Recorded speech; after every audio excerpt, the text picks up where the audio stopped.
Mi colega Eva, que había sufrido un terrible accidente, trabajaba con la cabeza gacha, evitando la mirada de la gente. De repente, una carcajada fuerte e inoportuna interrumpió la sombría atmósfera de la oficina. Mira esa cara toda llena de bultos. Pareces un monstruo. Los monstruos no deberían entrar en la oficina. Ja, ja. La voz alta y despectiva de nuestro jefe, Carlos, le hirió el corazón como una flecha afilada. Eva, que se había contenido hasta el último instante, finalmente no pudo más y comenzó a agitar los hombros ligeramente. En el momento en que vi una lágrima resbalar por su rostro, que cubría con las manos, la rabia me subió a la cabeza. Estoy harto de perder las sonrisas de aquellos a quienes quiero.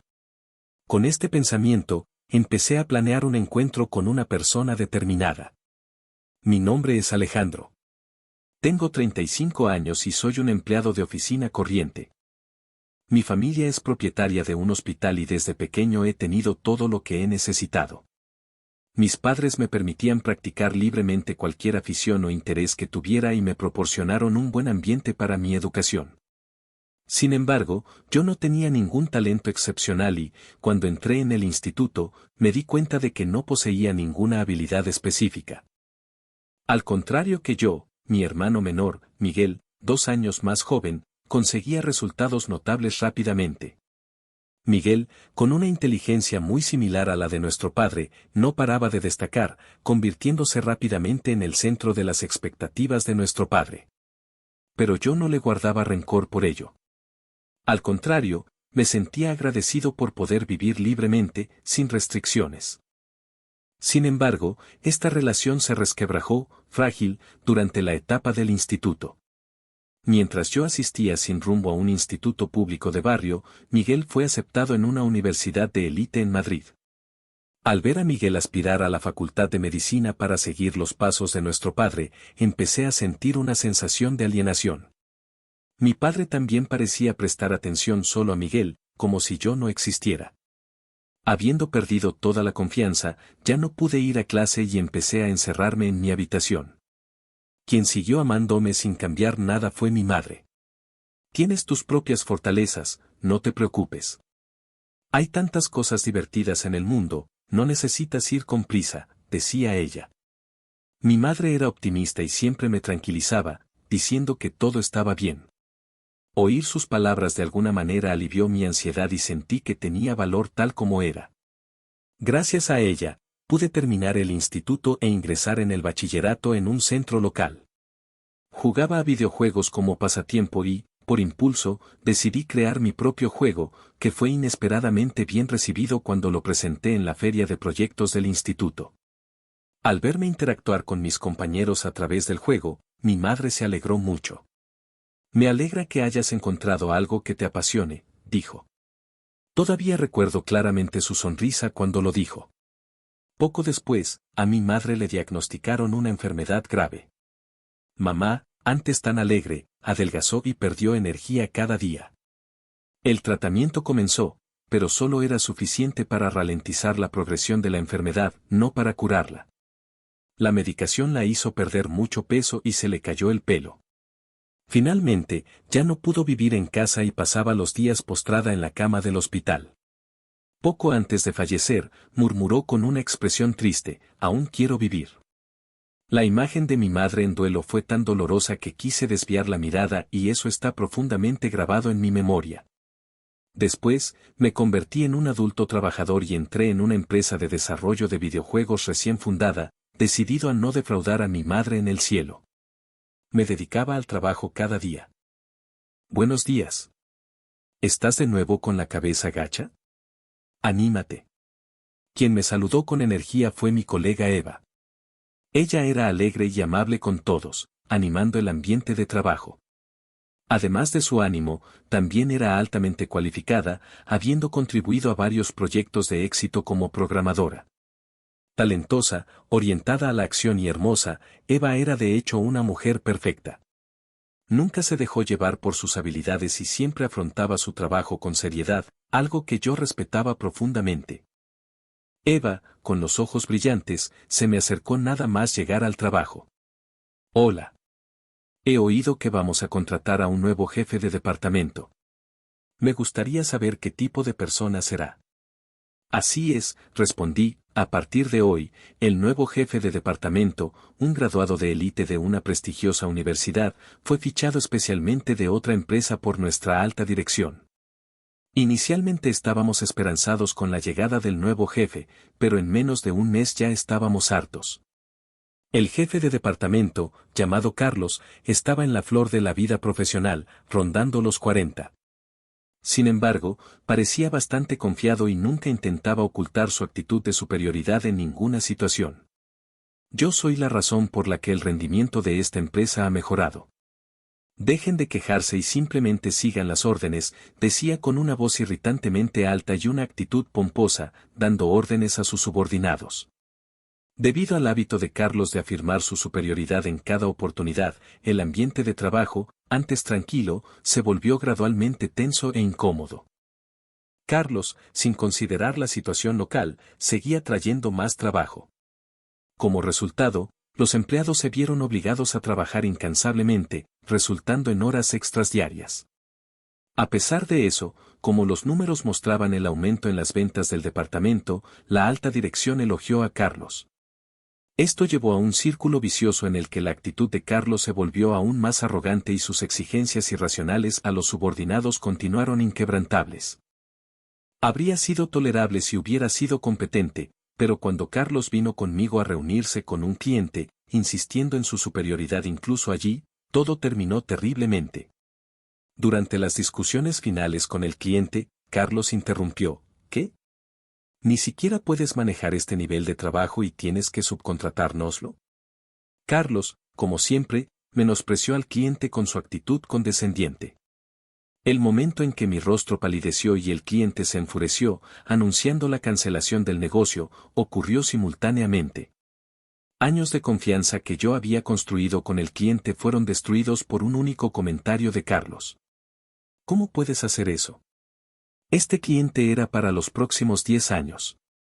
Protesté a Carlos cuando volvimos, pero él me replicó con indiferencia, ¿en qué sentido es un plan si no da beneficios? Es una pérdida de tiempo hablar con un cliente tan pequeño. Carlos parecía completamente despreocupado de que el acuerdo roto fuera su culpa. El beneficio de la empresa es lo primero. Ese es tu problema. Me he esforzado mucho para ganarme la confianza de ese cliente. Has echado todo ese esfuerzo por la borda por tus acciones, Carlos. Carlos me lanzó una mirada amenazante mientras yo protestaba impulsivamente. Si me llevas la contraria, será mejor que te prepares. Siempre puedo quejarme de tu postura profesional a la alta dirección. La amenaza velada de castigo de Carlos me hizo morderme el labio y callarme. Después de la muerte de mi madre, mi rendimiento en la empresa pasó a ser la única fuente de sustento, ya que nunca había sido reconocido por nadie. Sin embargo, la frustración no hacía más que aumentar, teniendo que trabajar para un jefe tan irresponsable.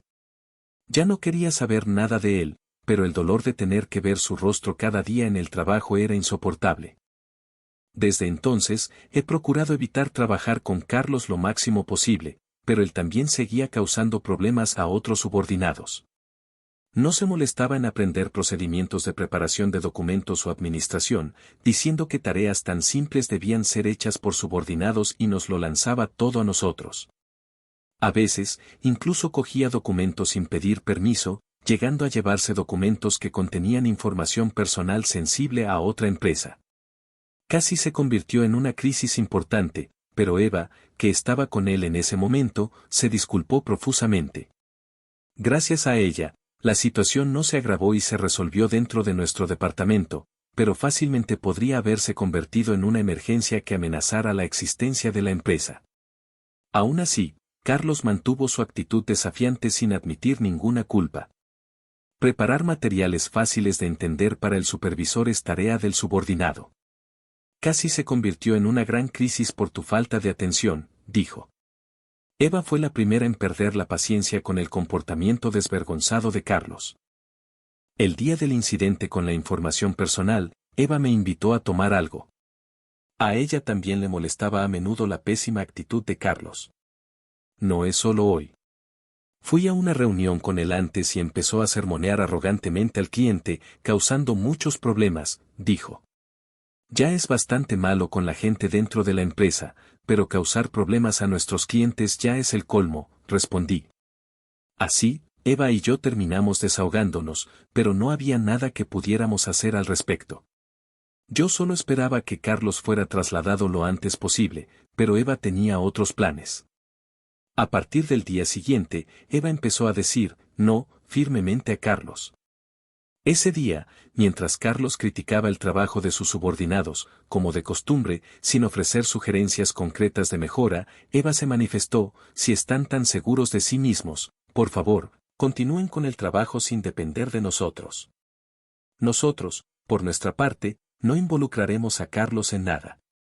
Su declaración hizo eco de los sentimientos de todo el ambiente de trabajo. Su argumento fue tan convincente que Carlos no pudo refutarlo, por mucho que lo intentara. Después, aplausos espontáneos irrumpieron entre los empleados del departamento. Todos estaban hartos de la tiranía de Carlos. Completamente aislado, Carlos nos miró en silencio, con el rostro rojo de ira. Mientras todos expresaban gratitud a Eva, Carlos le lanzó una mirada furiosa. Después de ser humillado delante de todos, Carlos empezó a guardar rencor a Eva. Desde ese día en adelante, murmuró quejas. Ya verás. Me has hecho parecer un idiota. Un día me vengaré. Murmurando quejas, Carlos volvió a su mesa. Ese día, Carlos se calmó, permitiendo que los empleados realizaran su trabajo diario sin problemas. Todos estaban agradecidos a Eva por expresarse tan claramente. Esto, especialmente Enrique, el gerente atrapado entre Carlos y sus subordinados, se conmovió tanto que agradeció a Eva entre lágrimas. Todos esperábamos un regreso tranquilo al ambiente de trabajo. Pero entonces, una noticia impactante llegó al lugar de trabajo. Eva se había visto involucrada en un grave accidente. Estaba yendo a visitar a Carlos en coche cuando, lamentablemente, sufrieron un accidente. Eva estaba inconsciente cuando la llevaron al hospital y tuvo que ser ingresada. Carlos, por otro lado, no tuvo heridas graves y apareció para trabajar al día siguiente como si nada hubiera pasado. Fue por su mala forma de conducir por lo que tuve una experiencia tan terrible. Debería mejorar sus habilidades al volante antes de entrometerse en el trabajo de los demás, dijo. Eva está gravemente herida y hospitalizada. ¿No es cruel hablar así? No pude evitar replicar a sus duras palabras, pero Carlos solo esbozó una sonrisa irónica. Una repentina sensación de incomodidad me invadió. De todos modos, cuando Eva regrese, por favor, no digas nada que pueda molestarla, ¿de acuerdo? Ya veremos si puede volver aquí después de recibir el alta, dijo. Su declaración ambigua me hizo fruncir el ceño. Carlos se fue con una sonrisa espeluznante, sin decir nada más. El motivo del comportamiento de Carlos quedó claro 2 meses después, cuando Eva recibió el alta del hospital. Su estado al regresar al trabajo era grave. Eva, esto. Perdóname por mostrarte estas cicatrices tan desagradables, dijo en voz baja y luego se dirigió a su mesa con la cabeza gacha. Verla, tan diferente de la persona alegre y sonriente que solía saludarme, me dejó melancólico. Su rostro aún se estaba recuperando, cubierto de vendajes, con más de la mitad oculta. La piel visible estaba descolorida por las heridas y sus músculos estaban contraídos, distorsionando su boca. Su rostro, antes liso y bellamente moldeado, como un huevo cocido, ahora estaba irreconocible y distorsionado. No pude encontrar palabras para consolar a Eva, que mantenía la cabeza gacha en silencio. Aunque yo sabía del grave accidente, desconocía la magnitud de las heridas en su rostro. Eva trabajaba con la cabeza gacha, asegurándose de que nadie pudiera ver su rostro. Percibiendo la situación, los colegas permanecieron en silencio, sin intentar iniciar una conversación. Pero la sombría atmósfera de la oficina fue repentinamente rota por la risa inapropiada de Carlos. Con esa cara toda llena de bultos, pareces un monstruo. Los monstruos no deberían venir a la oficina. El comentario alto e insensible de Carlos hizo que todos se tensaran. Naturalmente, Eva también lo escuchó y sus palabras destrozaron su corazón como una flecha afilada. Eva, que se había contenido hasta el último instante, comenzó a sacudir los hombros, finalmente incapaz de contener las emociones. En el momento en que vi una lágrima resbalar por su rostro, que cubría con las manos, la rabia me subió a la cabeza. Habiendo trabajado con ella durante muchos años, nunca había visto a Eva, siempre sonriente, llorar. Su triste apariencia se superpuso a la imagen de mi madre antes de fallecer. Mi madre también tenía el rostro desfigurado y lloraba todos los días. Estaba harto de perder la sonrisa de mis seres queridos. Cuando noté sus lágrimas, estos sentimientos invadieron mi mente. Me levanté inmediatamente, protegiendo a Eva por detrás. Entonces, alcé la voz con ira a Carlos, que aún se reía sin pensar. Carlos, esto es un disparate. Como supervisor, no, como persona, esto es inaceptable. Pide disculpas ahora mismo. ¿Qué? No he hecho nada por lo que tenga que disculparme. ¿Tú también me estás acusando de algo? Si no te gusta tenerme como supervisor, vete a trabajar a otro sitio. Diciendo eso, Carlos salió de la sala mientras hacía una llamada a algún sitio. Pensé en ir tras él, pero me di cuenta de que tenía cosas más importantes que resolver. Al girarme, vi a Eva derramando lágrimas en voz baja, con la cabeza gacha por la tristeza. No podía dejar que se quedara triste como mi madre. Sosteniendo su mano firmemente en la mía, le hablé con sinceridad, y no te preocupes por nada. Siempre estaré aquí para ti, así que no tienes de qué preocuparte. Así como mi madre solía animarme, le hablé con dulzura y le di una sonrisa reconfortante. Trabajando juntos en esta empresa, Eva siempre me saludaba con una sonrisa radiante.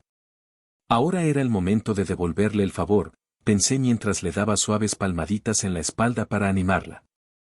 Poco después, fui llamado por la alta dirección.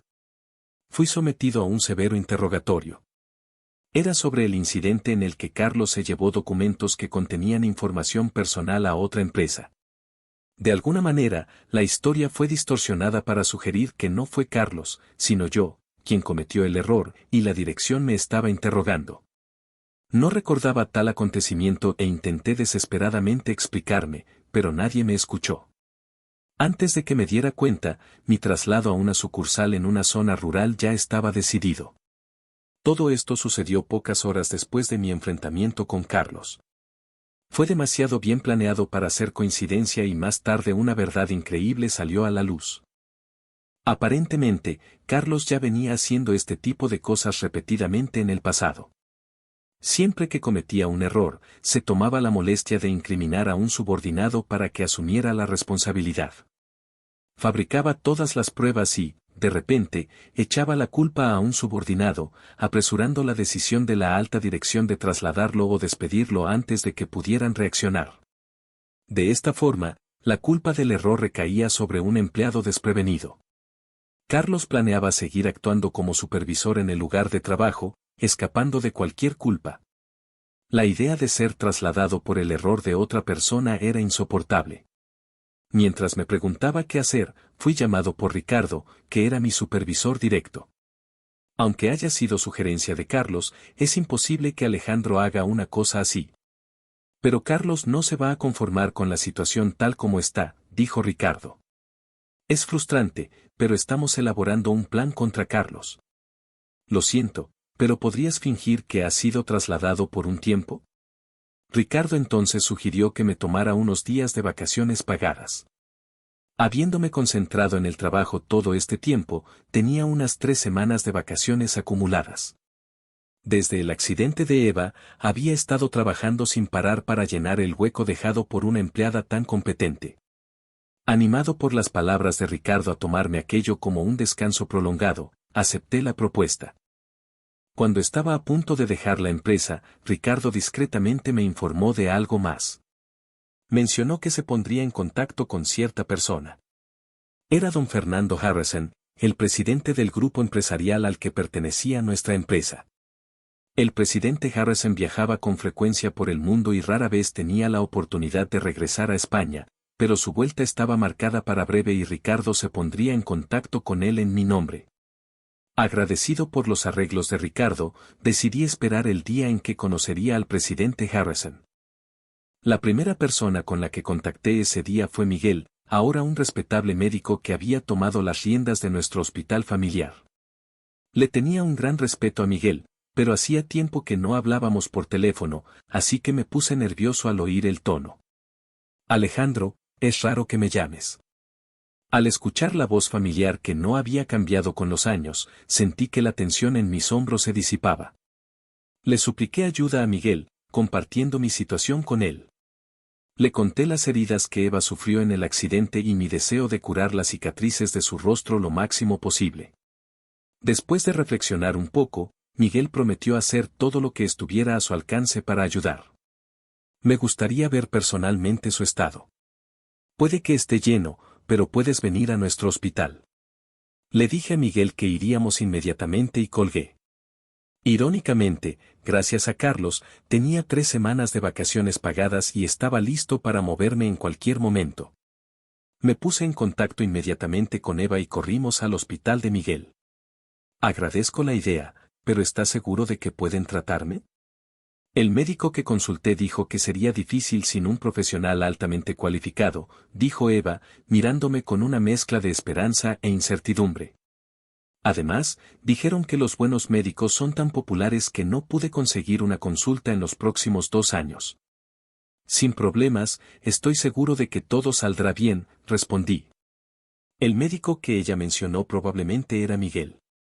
Miguel es un hábil cirujano plástico que ya ha tratado miles de casos de cicatrices, quemaduras y heridas. A medida que las cicatrices y las marcas son tratadas con cuidado, las expresiones de los pacientes se iluminan. Miguel dijo una vez que ver la sonrisa de ellos es la mayor recompensa de todas. Apoyando a Eva, preocupada, corrimos al hospital, donde Miguel nos esperaba en una sala de consulta. Miguel examinó cuidadosamente las heridas faciales de Eva y la tranquilizó con confianza. ¿Está todo bien? No hay daños en los huesos y los nervios dañados alrededor de la boca pueden ser cuidadosamente reparados con sutura quirúrgica. Vamos a programar su cirugía. Animada por sus palabras confiadas, Eva levantó la vista, sorprendida, y enderezó la espalda con la misma vivacidad de antes de la herida. Finalmente sonrió. Tan pronto como la internación y la cirugía fueron programadas, discutimos los planes en el taxi de vuelta a casa. Pensé que tendría que convivir con este rostro para siempre, pero la idea de poder volver a ser como antes me hace tan feliz, dijo. Al ver el ánimo de Eva recuperarse, yo también me sentí aliviado. Gracias a Miguel, ella consiguió mirar hacia adelante de nuevo. Seguro que me vengaré de Carlos cuando me haya curado. No le perdonaré, dijo ella. Pensé que su rabia se debía a sus comentarios en la oficina, pero mientras ella explicaba, me quedé horrorizado. No fue solo lo que dijo lo que fue horrible, sino la causa del accidente. Él estaba furioso en la carretera. Frenó bruscamente y cambió de carril solo porque no le gustó el coche de atrás. Eva comenzó a relatar la situación en el momento del accidente, todavía hirviendo de rabia. Aunque Carlos alegaba que Eva era quien conducía ese día, resultó que él insistió en conducir, pero sus habilidades al volante eran pésimas. Eva, sentada en el asiento del pasajero, estaba nerviosa. En cierto momento, Carlos estornudó y frenó accidentalmente. La frenada brusca durante el viaje hizo que el coche de detrás les pitara ligeramente. Sin embargo, Carlos, confundiéndolo con una provocación, se puso furioso. Empezó a frenar bruscamente y a desviarse para obstruir el cambio de carril del coche de atrás, pensando en vengarse. Eva intentó calmar a Carlos y se ofreció a conducir, pero su orgullo no le permitió dejar de conducir de forma imprudente, alegando que solo estaba dando una lección a una persona maleducada. Como resultado, distraído con el coche de atrás, Carlos causó un accidente, pero encubrió el hecho de que estaba conduciendo durante la investigación. Como siempre hacía en el trabajo, echó la culpa a su subordinada, Eva. Al oír esto, actué rápidamente. Verifiqué las imágenes de la cámara del salpicadero del coche de la empresa involucrado en el accidente para encontrar las imágenes relevantes. Con todos los preparativos concluidos, esperé el día del ajuste de cuentas, sintiéndome aliviado. Mientras tanto, con Eva y yo ausentes de la empresa, Carlos estaba visiblemente de mejor humor. Si me desafías, acabarás como Alejandro y Eva, incapaces de continuar en la empresa, amenazaba, acosando a cualquier empleado que no le cayera bien. Cuando me llegaron informes sobre su comportamiento, mis 3 semanas de vacaciones pagadas llegaron a su fin y era hora de volver al trabajo. El ejecutivo Ricardo me llamó y me pidió que esperara en una sala de la empresa. El presidente don Fernando Harrison, que acababa de regresar de una inspección en el extranjero, estaba visitando la empresa, causando alboroto desde la mañana. Carlos, por otro lado, estaba ansioso por conocer al presidente Harrison y promocionarse, andando de un lado a otro cerca de la oficina. Cuando el presidente Harrison llegó, comenzó a conversar con Ricardo. Carlos, sin tener nada que hacer allí, se quedó cerca, desesperado por atención. Después de unos 10 minutos de conversación, el presidente Harrison se volvió hacia Carlos con una expresión de sorpresa, como si acabara de notarlo. Así que, usted es el famoso Carlos de quien he oído hablar, un graduado de élite de una prestigiosa universidad, por lo que he oído. Me dijeron que su departamento ha tenido una mejora significativa en el rendimiento. Muchas gracias. Incluso Carlos, tan egocéntrico como era, parecía incapaz de actuar de forma imprudente delante del presidente del grupo empresarial. Si un empleado tan capaz como usted se lleva bien con esta persona, estoy seguro de que lograrán grandes resultados juntos. Después de todo, esa persona es uno de los talentos más prometedores de nuestra empresa, dijo Harrison. ¿Esa persona? ¿Quién será?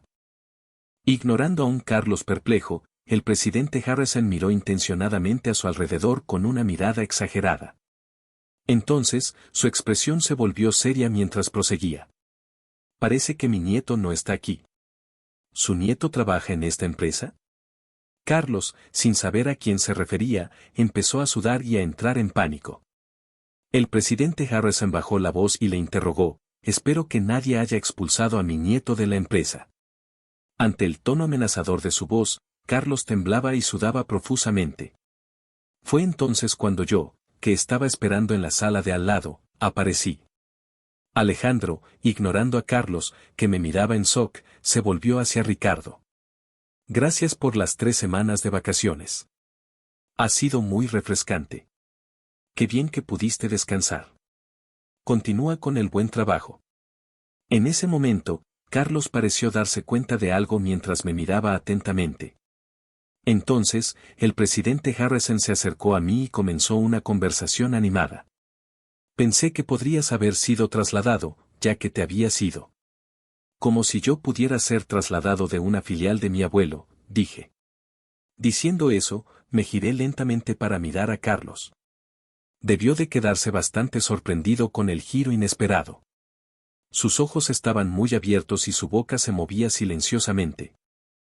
En realidad, este grupo empresarial, fundado por mi abuelo, abarca desde el hospital donde trabajan mi padre y Miguel, hasta la gestión de mi propia empresa de videojuegos, operando en una amplia gama de sectores.